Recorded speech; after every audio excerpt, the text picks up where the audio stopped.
Mwaramutse neza mwese.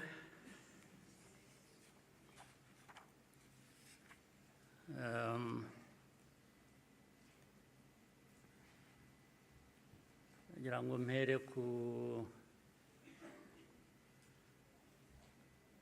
ngingo yo kuvuga ubuhamya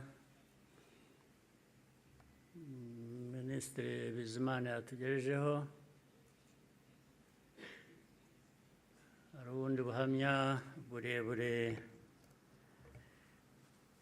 burimo amateka akomeye Theoneste namaze kutugezaho. Ibyo twumvise byose bifite aho bishingiye, ni ukuri. Abafite uko babihakana cyangwa babihakanya, ngira ngo bafite akazi gakomeye kugira ngo uhindure amateka nk'ayo y'abantu nk'abandi, uyagire uko ushaka, yaba mu gihugu hano, byaba hanze, cyane cyane bakunze guhindura aya mateka yacu ku mpamvu zitandukanye.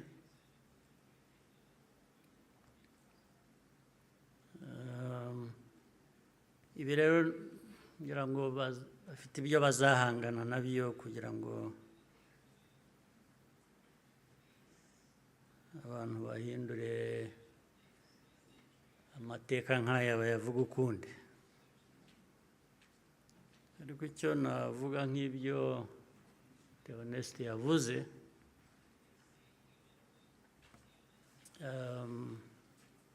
ibihe byo birahinduka, ibihe byarahindutse.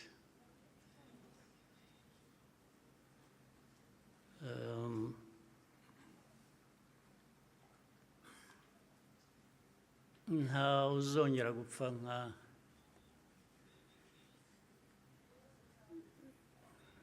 nk'uko Theoneste yabivugaga, n'abapfuye cyangwa nawe uko yapfuye. Buriya yarapfuye, kuba ariho ni nko kuzuka, ariko nta wakongera gupfa kuriya. Impamvu kandi mu zindi nyinshi,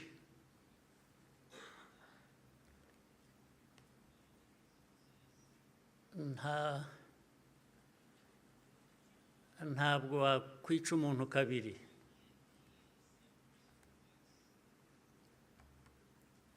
Ubigerageje azakwica mbere yo kumwica. Ubwo turi aha mutureba, bamwe bajya bashinyagura bavugira hanze. Igihugu cyose, igihugu cy'u Rwanda ureba,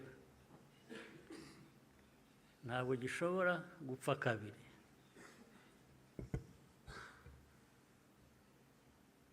Mbere y'uko wakwica u Rwanda azakwica. Ntabwo wakwica abantu kabiri, ntibibaho. Tureba aha ntabwo twapfa kabiri.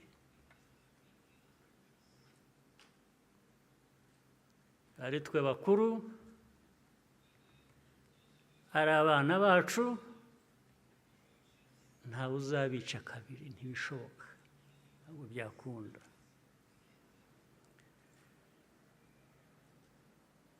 Tuzabaho nk'uko abantu bakwiriye kuba babaho, nk'uko abandi abari bose babaho, byanze bikunze. Ntawe twabisaba kubaho, ntawe.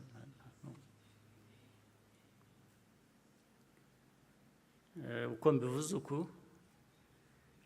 hari ababyumva ukundi cyangwa hari abazabisubiramo ukundi, ariko uko mbivuze ni uko nguko aba ariko mu gutwara.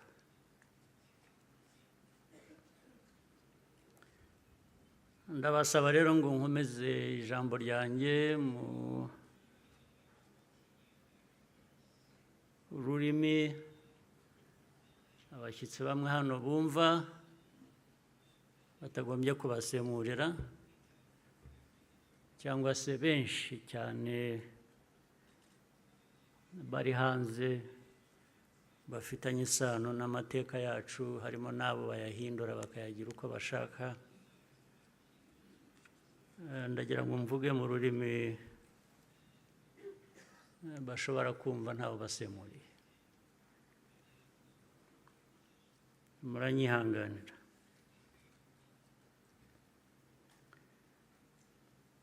Today, we gather again in remembrance to everyone present and watching online. Thank you for joining us on this important day.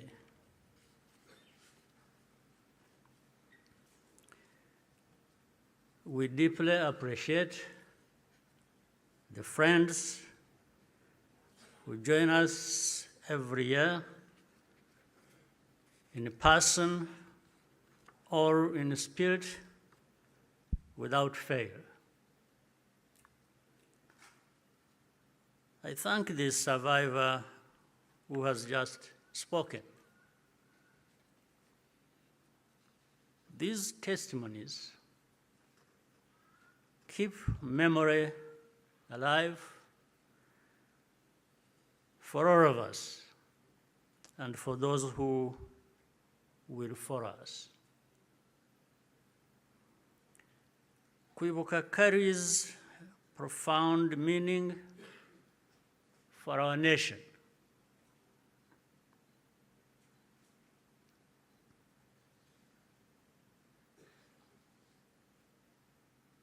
It is how we confront and overcome the divisions that nearly destroyed us.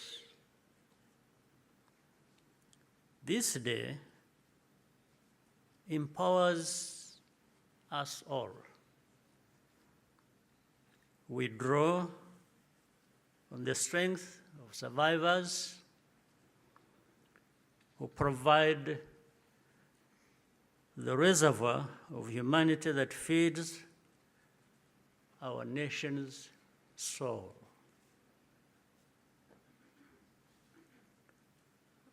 To all survivors,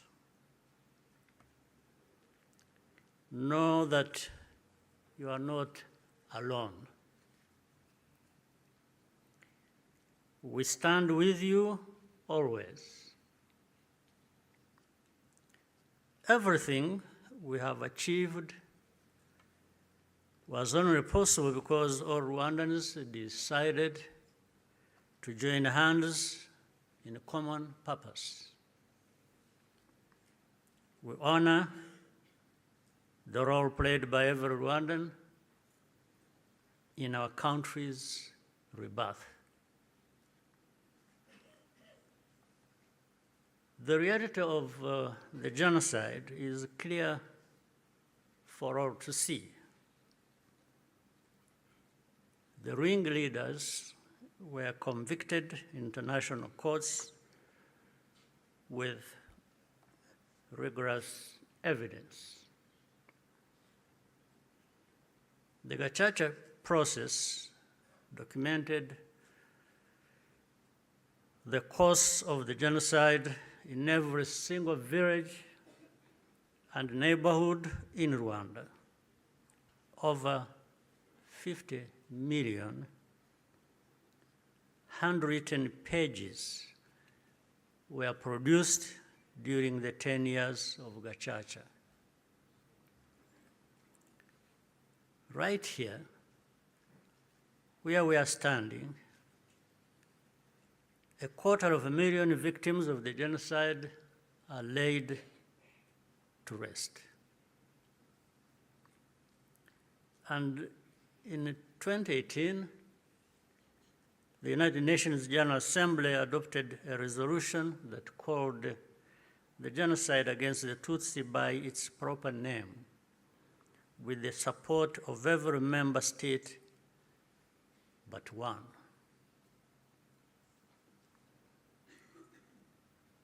The truth is undeniable, and yet we still find people sowing doubt and twisting the facts up to today.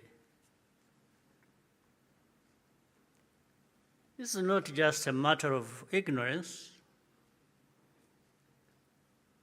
but something much deeper. It means that the risk of seeing history repeat itself is a constant danger. If we allow ourselves and our friends to become indifferent. Genocide denial begins long before the genocide itself is committed. There is a pattern of looking away from the warning signs or taking them lightly. Hate speech turns into hate acts, dismissed as expressions of popular discontent. Behavior that should be immediately condemned is rationalized and minimized. The preparations are masked by narratives of popular grievance and fear. In the process, a moral equivalence is created between the targets of the genocide and the planners of it. All of these elements were present in our own story. There are some who pretend that the genocide against the Tutsi was a spontaneous event. That's not true. It was carefully prepared and carried out in plain sight.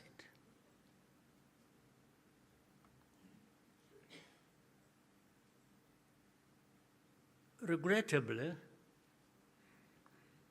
some who spoke the truth at the time and who were even eyewitnesses later became peddlers of distortion, mainly for political reasons.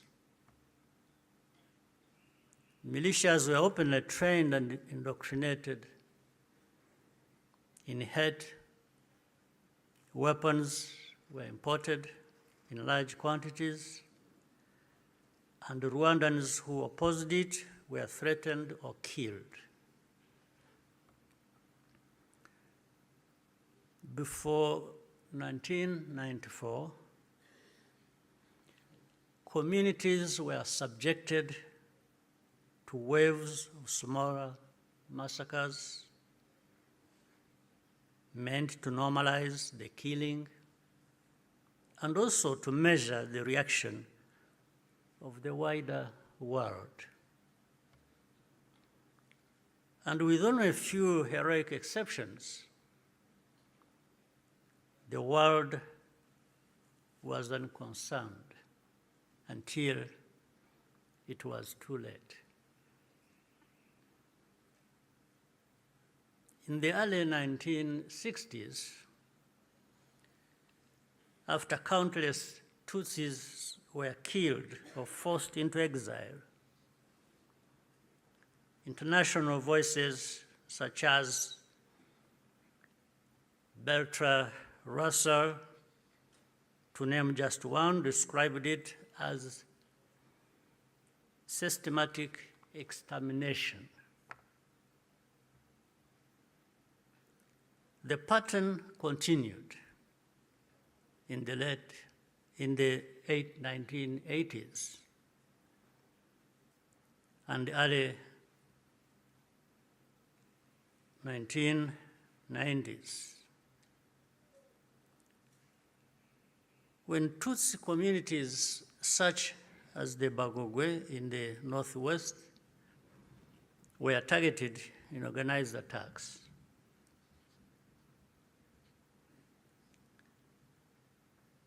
in 1993,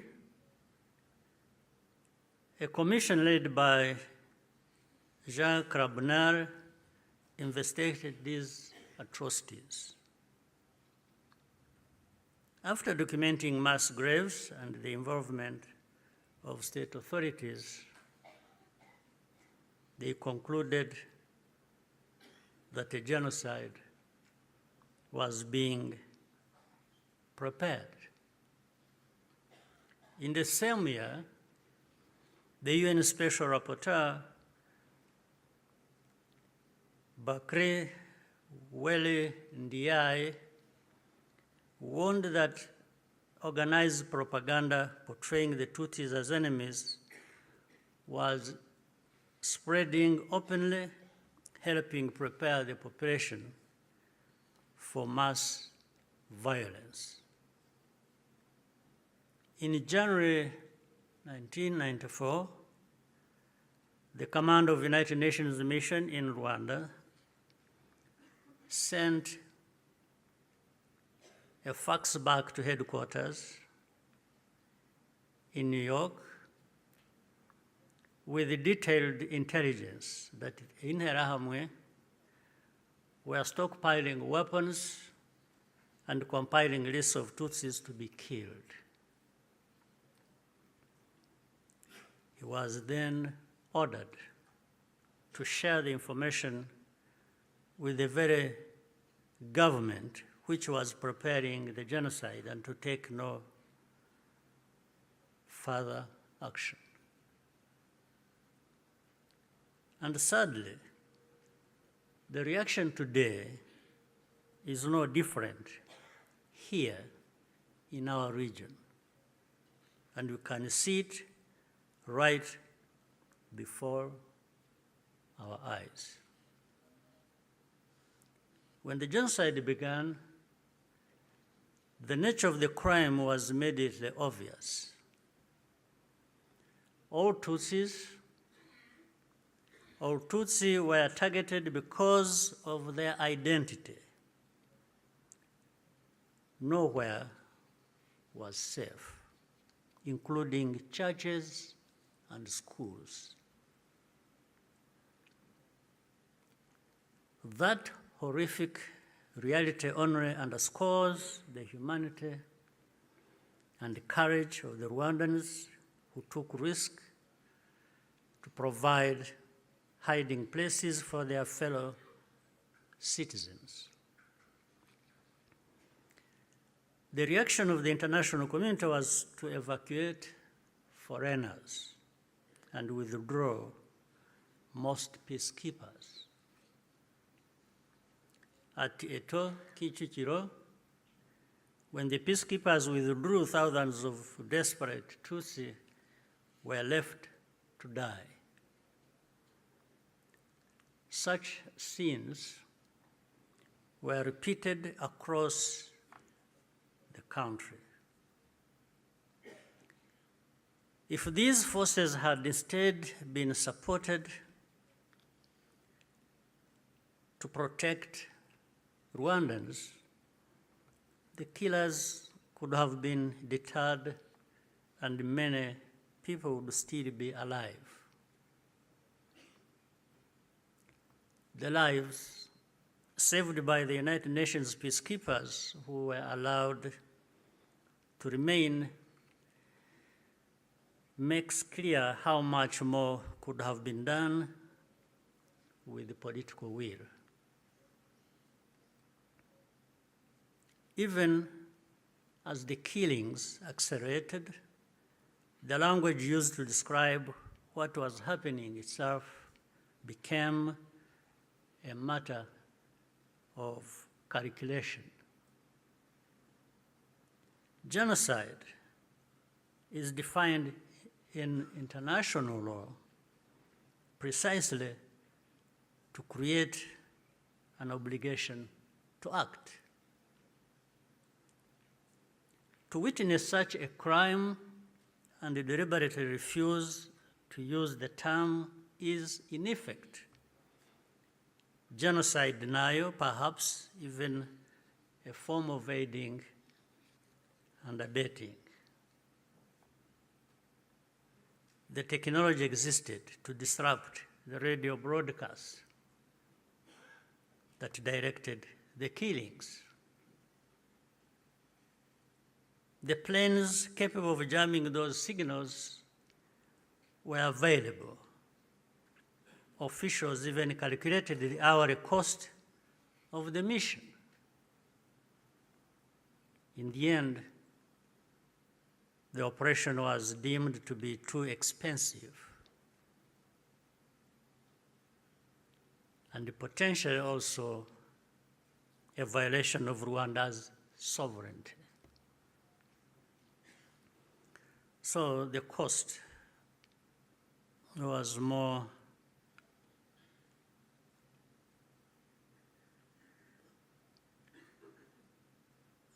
it became too expensive. It was more expensive,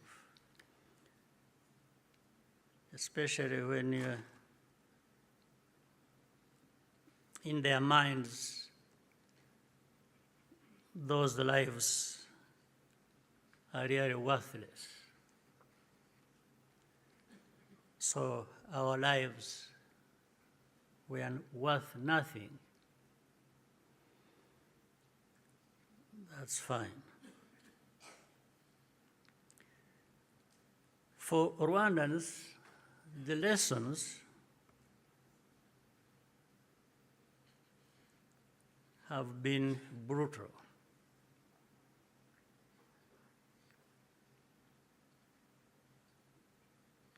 And those lessons have not been forgotten.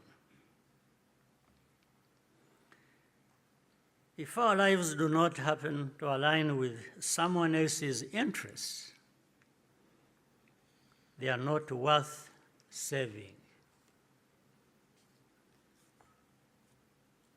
That's fine. And so it had to be the Rwandan Patriotic Army that led the campaign against the genocide and ended it.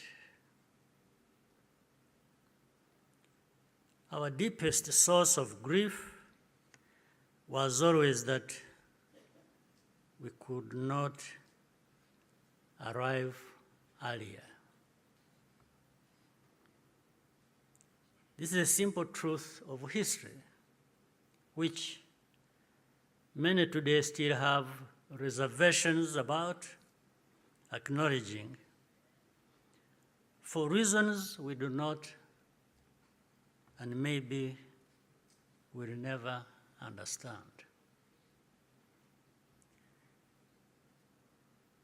The culture and character of today's Rwanda Defense Forces, RDF, was forged in those dramatic moments.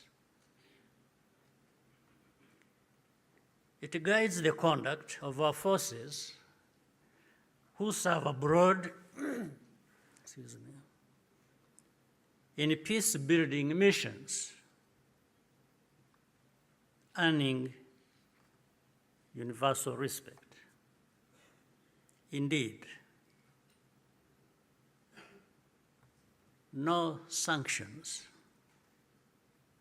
or insult from outside can ever tarnish the honor and integrity of Rwanda's defense and security forces, who are among the finest that can be found anywhere.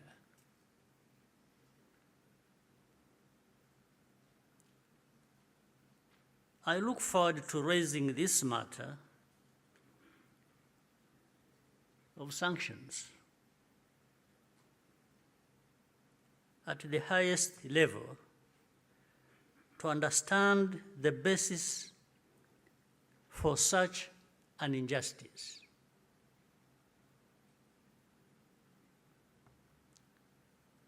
Rwandans understand the cost of tolerating extremism, and our central security principle is to put the protection of civilians first. After the genocide, Rwandans chose to rebuild our country together. With that came a promise to never let the politics of genocide take root ever again. I tell you, genocide cannot happen here again. It won't happen.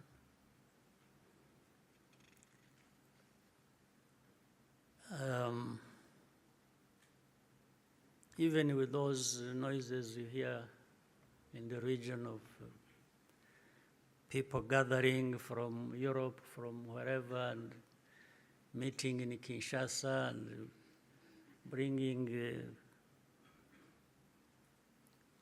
the son of Habyarimana and relatives and others from wherever and gathering. All of that is just noise. It cannot amount to anything that will happen here of that kind again. It cannot happen. And I'm saying this not just as a person. And I'm just saying it because I know every Rwandan, young and old, is as determined and is saying so, like I'm saying now to you.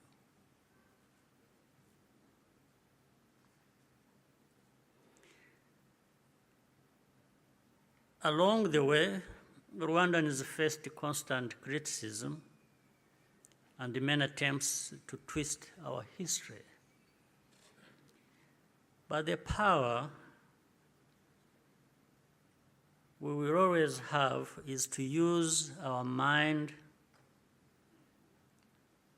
to see the truth, and our voices to speak up when something is not right. You can never silence us in whatever form. We must be clear about the dangers that remain. When the genocidal government collapsed in July 1994, the soldiers and the militia fled across the border into DRC, forcing millions of civilians along with them. Inside the camps, they organized into what is now known as FDLR and launched a sustained cross-border insurgency against Rwanda, claiming tens of thousands more lives. This was the period known as the Abachenge's insurgency, and the western border was only fully secured by the end of the 1990s through the combined efforts of our army and the brave residents of those areas. And since then, our defensive measures have been aimed at ensuring that such attacks can never again be made across our borders. This is not a problem that should be left to Rwanda alone. Doing so only rewards those behind the threats, while Rwanda is penalized for standing up for itself. Imagine a farmer whose field catches fire. At first, the flames are small. A few neighbors think it does not concern them. Others say the wind will change and the fire will die out on its own.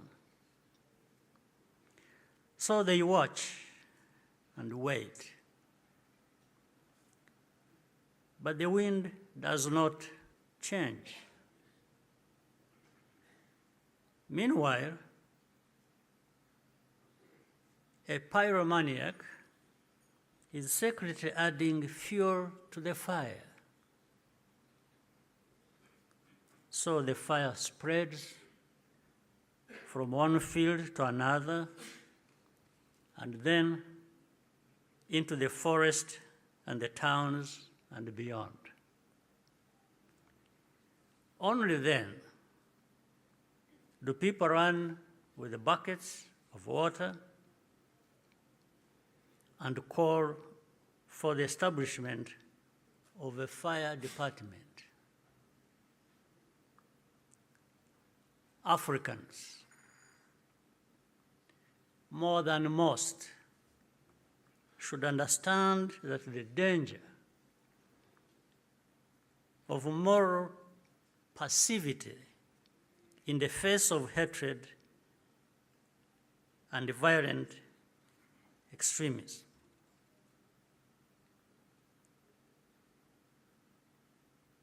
We should understand that danger, especially in the face of hatred and violent extremism. Africans, more than most, we must be reminded by all this history. Today, our continent accounts for the majority of the world's active conflicts. In 1994, Africa's collective institutions also failed to respond. I say this because the call for African sovereignty, legitimate and necessary as it is, must also mean that African institutions act decisively when Africans are at risk. Bad actors must not be allowed to hide behind the principle of sovereignty, to evade responsibility for abuses or deny citizens their rights. We cannot afford to repeat the mistakes of the past. Genocide ideology is still spreading in our region. Left unchecked, it has the power to take us all backwards again. There are those who claim that Rwanda exaggerates,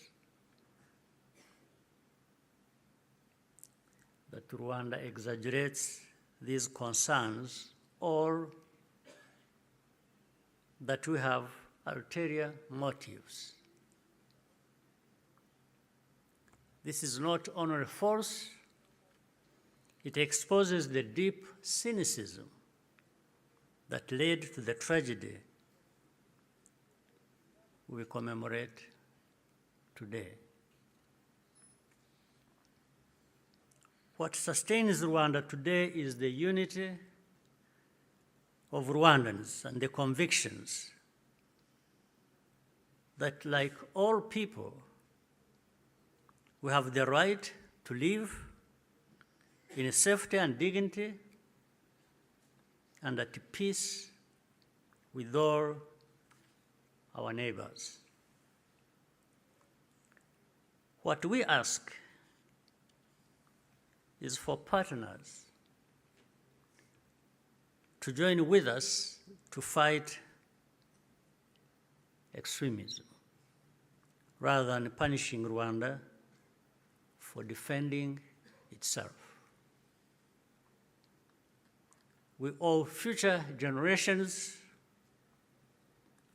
of Rwandans more than survival.